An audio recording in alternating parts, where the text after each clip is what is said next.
This week on the Computer Chronicles, cyber fiction. We'll meet Gary Gawk, author of a new book all about cyber writing called Writers.net. We'll show you an example of collaborative online fiction called The Company Therapist.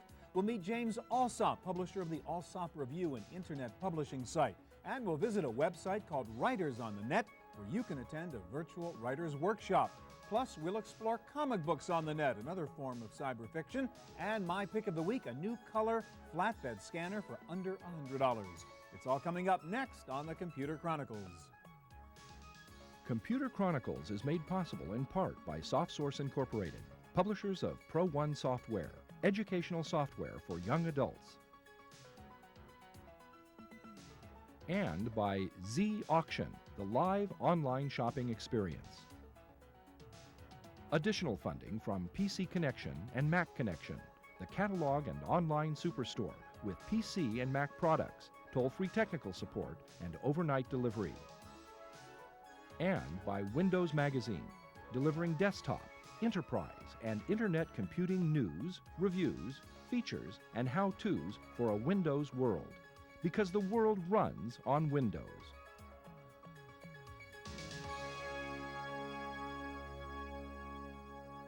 Hi, and welcome to the Computer Chronicles. I'm Stewart Cheifet. Well, the internet is changing everything, and one of the areas seriously affected by the sudden growth of the cyber world is writing. Now, everyone can not only write a book, but publish it as well. The net is full of writing, fiction, nonfiction, and sometimes fiction in the guise of fact. Will the net forever change the way we write and the way we read? We're going to start out looking at cyber writing by meeting the writer of this book, Writers.net, Gary Gawk. Welcome, Gary. Hi. All right, we're going to talk, first of all, I want to talk about all the resources that are available on the net for writers, and you've got quite a few of them. One of them is, matter of fact, the website that goes with your book. That's so right. Why don't you show us what's on there? Well, there's 750 resources in the book, and to get a sense of it, here, of course, you can order a copy, but the next thing we have on the website is a map. There's distance learning and meeting other writers and all the various different kinds genres. of writing. And how do you get paid? And What was that, webisodic? Did that say? Cyber soaps. Cyber soaps and webisodic sites, Webisodic new sites. kind of writing.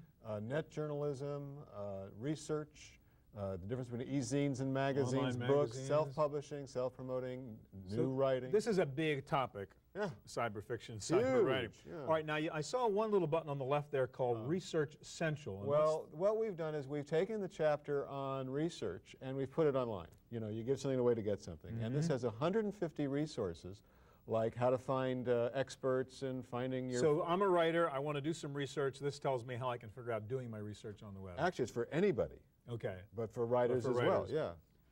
All right, now another thing I know you have on your website, which is obviously one of the points in cyber writing, is an update on the book. So you bought the Gotcha. book, things have Absolutely. changed, Right. and where do I go for that? So on the Updates to the book. updates to the book, we take the URLs that have changed, the new things that have happened. I take articles out of the paper sometimes and I post them up there.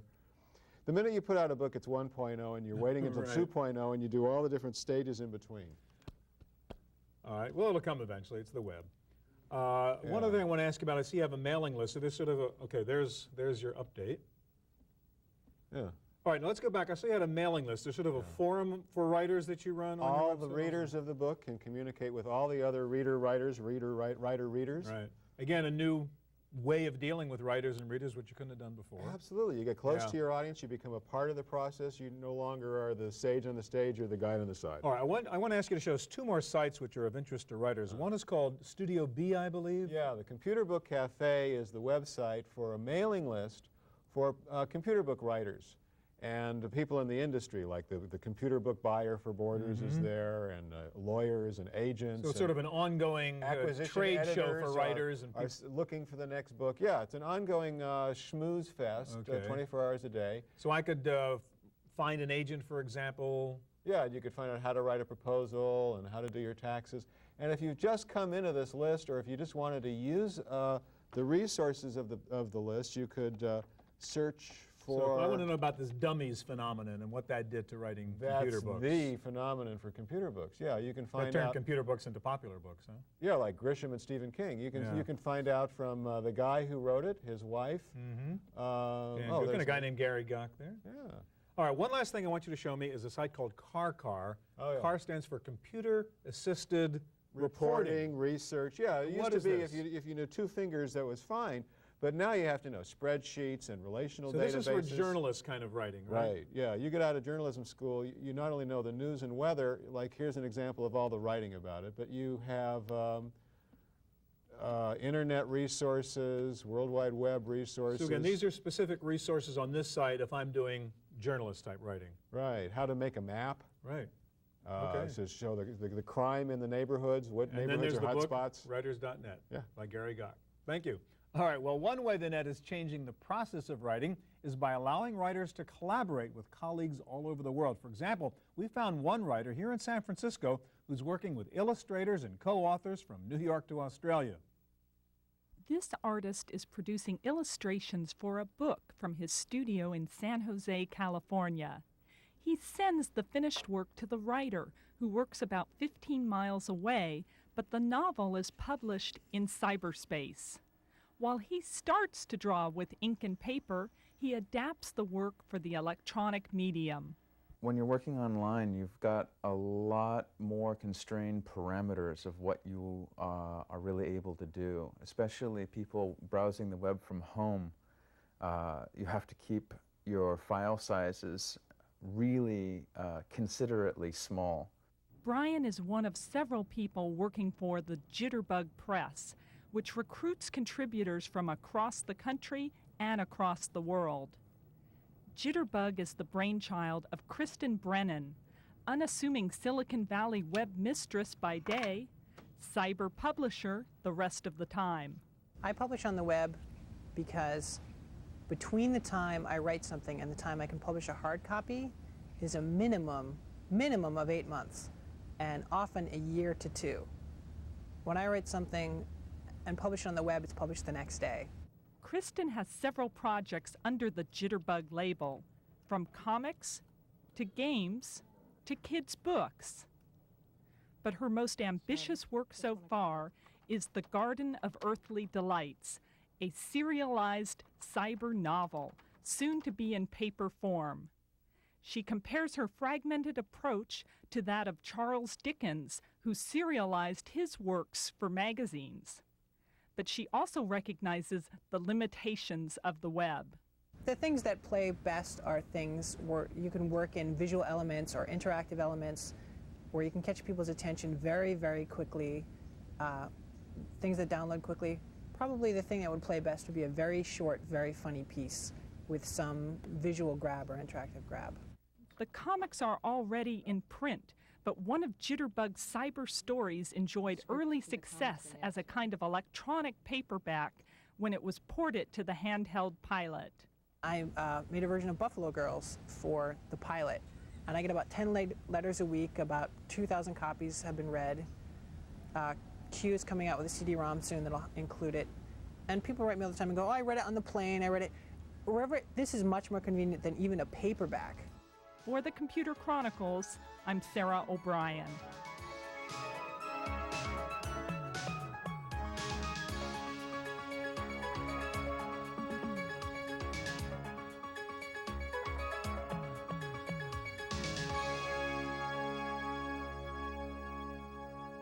If you're looking for good writing on the net, good luck. Like everything else on the internet, trying to find what you really want, trying to separate the good from the bad, can be quite difficult. In the realm of writing, that has led to organized writers' websites and news groups, and one good example is the online Alsop Review, published by writer James Alsop. And I guess, is that the idea? You guys look all over the place for writing, figure out what you think are the best writers and the best writing, and put them up on your site? That's correct. There are 11 of us, and we search all. There are many e-zines on the internet. We search all of them, and we look for the best writers, the best poets that we can find. It's a great service as long as we agree. Well, it doesn't matter if they've had it doesn't matter if they've had 11 books published or none. You know, it doesn't matter if they're famous academic figures, so long as their writing is good. All right, let's take a look at the site. What are my choices when I log on to the Alsop Review? They're very simple. We have poets and writers. Poets and writers. All right, so let's start with some poetry. And if I click on the poets, I then have a choice of the different poets you've selected to put on your review site. It will bring up, right now, 27 poets that we have. We're not an e-zine, so we don't change monthly or quarterly. What we do is we will go to the writers and ask them to periodically update their pages. And you're not just a link site either. You're not just linking to other places. This is all resident on your site right now. This is all resident right here. All right, so let's pick a poet and take a look at how I'd read a poem on here. Say Andrew Hudgens. Andrew Hudgens is a very well-known poet. He has 4 books of poetry out right now. So they're the choices of poems by Hudgens that you have on your site, so we'll go take a look at that one. Yeah, one of the advantages we can do here, this is a poem called the Costello Annunciation, which is a poem about a painting by Botticelli. Now, you can read the poem. So the cool thing is you can click and link to the actual painting And we can he's been writing about. see the actual painting he's been writing about. All right, so let's go back to poets and let's try another example. I recognized a name there, Linda Crespi. Linda Crespi. And so let's see if we can find her. Linda's from England, Yeah. and she is a Shakespearean scholar, and a very good one. And she and a writer you may have heard of, William Shakespeare, got together and collaborated on some sonnets. Now that's chutzpah to go rewrite a Shakespeare sonnet, huh? It also takes some... And that's what this is? It's a collaborative By sonnet Linda Crespi and William Shakespeare. Sort of like Shakespeare. Nat King Cole and Natalie, huh? Yeah, and Linda's name first, of course. Right. Huh. And you click on another sonnet. What it's doing, it's taking one of Shakespeare's sonnets with a sonnet that Linda wrote and combining the two. So a random number of lines will come up each time. Sounds easy to do. The thing is, Linda is such a good poet that every one of them looks like it could have been written by William Shakespeare. And I take it you like these. They're up there. I love them. All right, let's go back to, let's leave poetry for a minute and go back to the writers and look at fiction here, and let's just see what it would look like to pull up one of those guys. So let's click on writers. Now again, with the writers, we have famous writers here. Eric Kraft is here. Paul Sampson. But we'll also bring up people that are unknown. Okay. And so let's pick a writer. And these would be basically short stories, short stories, nonfiction. The opening chapter is a book sometimes. Okay, so who's Rosemary London? Rosemary London is a young lady who lives in New York. She's the associate editor of the Queen's Historical Society newsletter. Okay. Who would have ever timely. known of her? Yeah. But in fact, she's very, very good, and she sent us some work. We passed it among us, and here she is. And we could read. Now, let me ask you just a couple of questions. Do most people read this online, or would they print it out, do you think? I think both. Okay. Both. We get about 50,000 readers a year. And do these people get paid? Do your writers get paid? No, they don't. Not yet. We are supported. We are supported. There are a couple of publishers that support us, and private donations. All right. But we don't get the too Allsop involved. Review. Thanks a lot. Thank you. All right. Well, another unique aspect of cyber writing is the totally new concept of the collaborative novel, a piece of fiction in which there really is no separation between the writers and the readers, in which the creative work itself is the product of the readers, who then may become the writers. If it all sounds confusing, this is a very different form of writing for the cyber age. One good example is an online collaborative piece of hyperfiction called The Company Therapist. And Chris, that's your idea. Explain what the basic concept is behind The Company Therapist. Well, the premise is that there's a psychiatrist who has taken on the job of being the psychiatrist for a large San Francisco computer company.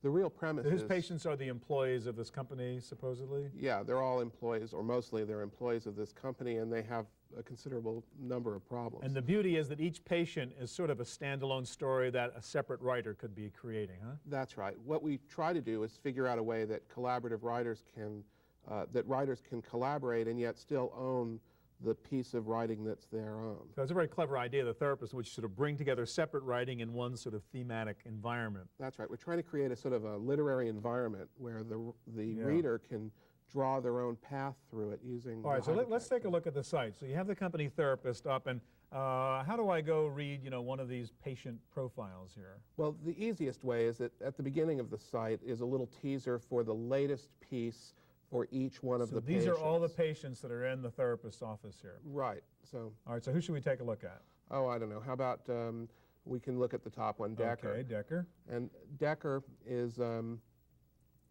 he's a schizophrenic, actually. Okay. And Decker's a character created by one of the many writers who are collaborating on the site, right? That's right. Yeah, this is all fiction. And got it.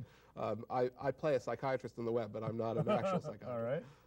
But the transcripts look like this, and it's written by the author who wrote Decker. He writes both the doctor's part and Decker's part. Okay, now if you have all these different writers all writing the same doctor's part, how do you make sure that it all makes sort of sense and there's one character there? Well, first of all, we edit things very carefully, Okay. and we're very concerned about keeping the doctor's voice consistent. And also, the doctor is, he's a therapist, so he's saying things like, and tell me more. Very neutral.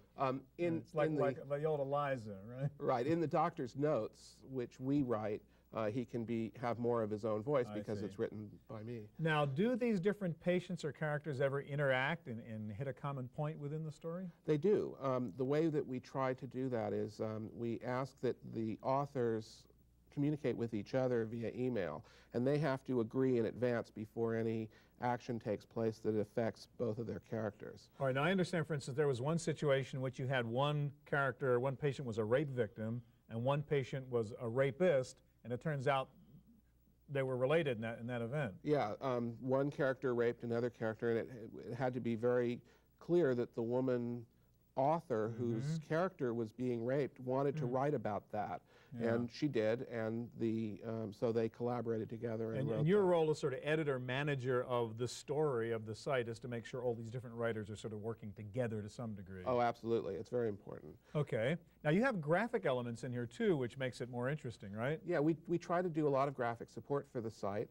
For example, we have a character, Helen Gregory, and she wrote, her story involves a bridge collapse in 1929, which is relevant to her story. Some pictures up there. So we have a postcard. We have a newspaper article from that time. She writes, sent the doctor a fairly strange Christmas card one year. So all of those. You might have patient doodles here to sort of analyze, or I know you had a case where you had a what was it, ultrasound picture of some weird case? Yeah, one of our patients has twins by separate fathers, and so there's ultrasounds of her, and there's also things like there's the records from the company, so there's all the personnel files. Sounds like a lot of fun being on the site. Let me ask you one other question. Do you actually provide help for the writers? I mean, a lot of them are amateurs, I assume, are just playing around with this model. Actually, we hope that the site is entertaining to the readers, but one of the real motivations is to try to improve the writing of each one of the writers who contribute. So we try to support them by editing and by making their task simpler.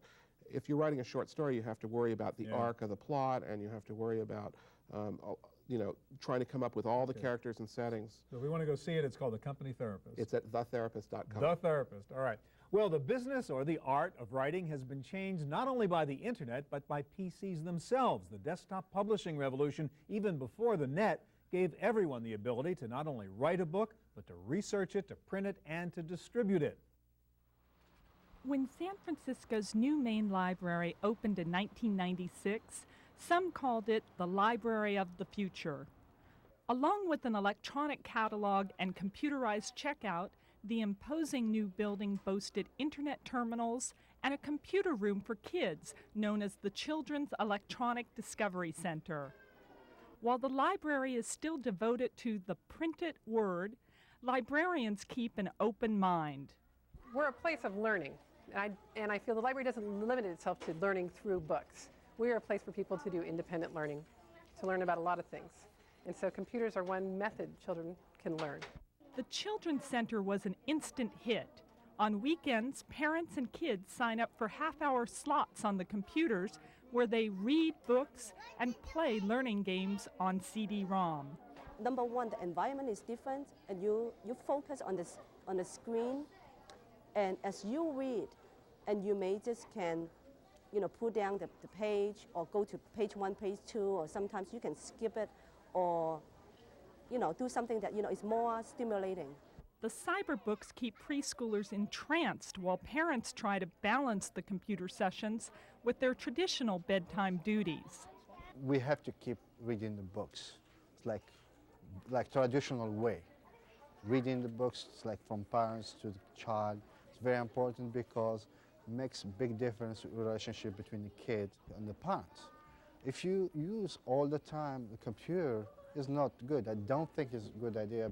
While the Children's Discovery Center relies currently on CD-ROM books, the librarians are keeping an eye on the internet as well.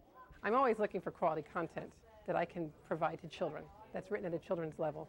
That's one of the trickier things. Is a lot of the content on the internet that's good is written for adults. It's not written at a children's level. So that's more the challenge, is finding something that's really good, that's engaging, that's informative, that is rich, but is written for someone under 10. For the Computer Chronicles, I'm Sarah O'Brien.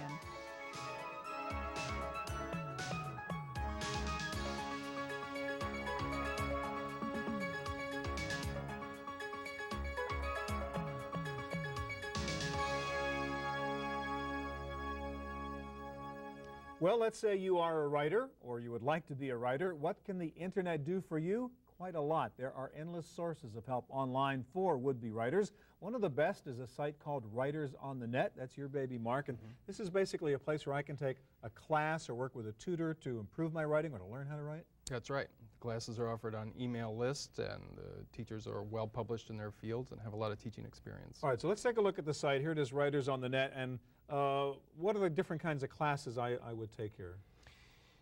We have classes in pretty much every genre, from writing nonfiction to poetry to... All right, so let's see what you're offering. Getting your book published, travel articles, nonfiction magazine, poetry, children's writing, script writing, fiction writing. So yeah, you've got a whole sort of college of writing going on here. We do. Now, who are the instructors? Where do they come from? The instructors live all over, and they are widely published. They've published a lot in their field, and they have a lot of teaching experience. All right, now suppose I wanted to sort of check out one of these classes and who's teaching it.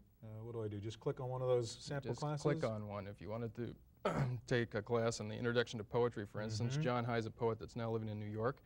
He's published a few books of his own poetry. He's taught at universities. So you read the blurb and read about John. I see the blurb on who's teaching it, and I can decide whether, yeah, he's a good guy or not, and I might want to work with him.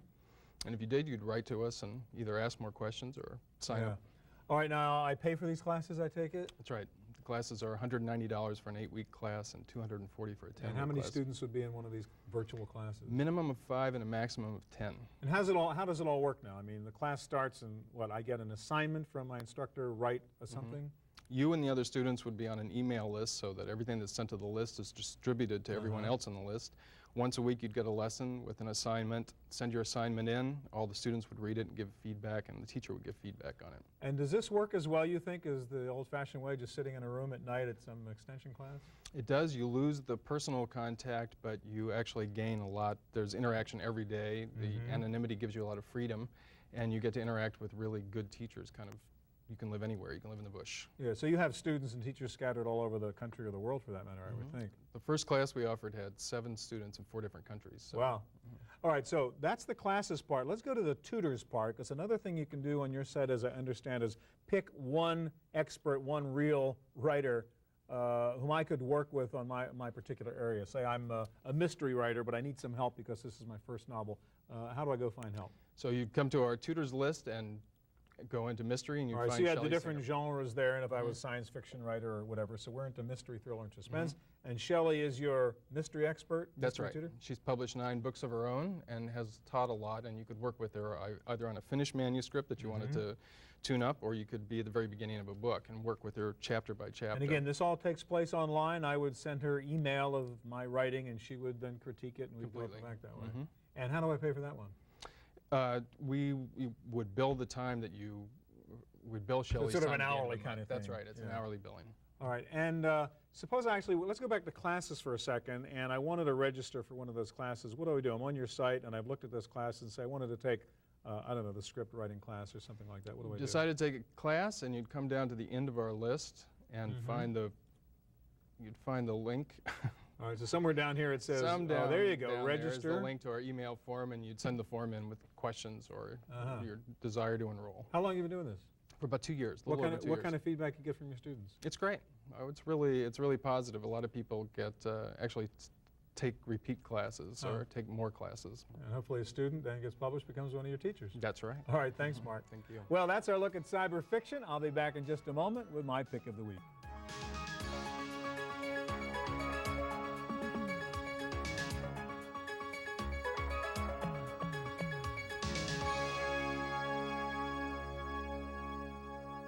Now for my pick of the week. Computers are obviously no longer just about text. We're all using pictures to communicate and tell stories. And the net is no longer about text. Web pages, even emails and chat rooms are now full of graphics and photos. So you need a way to scan images into your PC.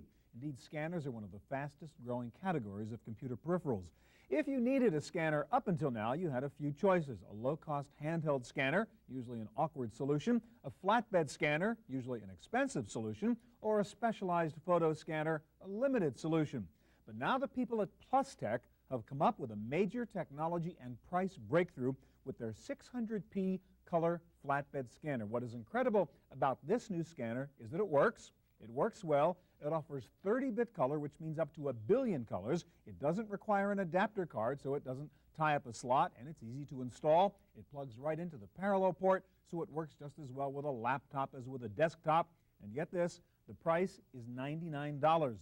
The 600p scanner offers up to 4800 dpi resolution. It uses 10-bit A to D conversion, which means better quality of the scanned image. The 600p also comes with bundled software for optical character recognition and image editing, so you can clean up those photos. This is a great example of innovative design and manufacturing, a 30-bit single-pass flatbed scanner with software for $99. It's the 600p from PlusTech. That's it for this edition of the Computer Chronicles. We'll be back here again next week with more of the latest in computer and internet technology. I hope we'll see you then. Computer Chronicles is made possible in part by SoftSource Incorporated, publishers of Pro1 software, educational software for young adults, and by Z Auction, the live online shopping experience. Additional funding from PC Connection and Mac Connection, the catalog and online superstore with PC and Mac products, toll-free technical support, and overnight delivery.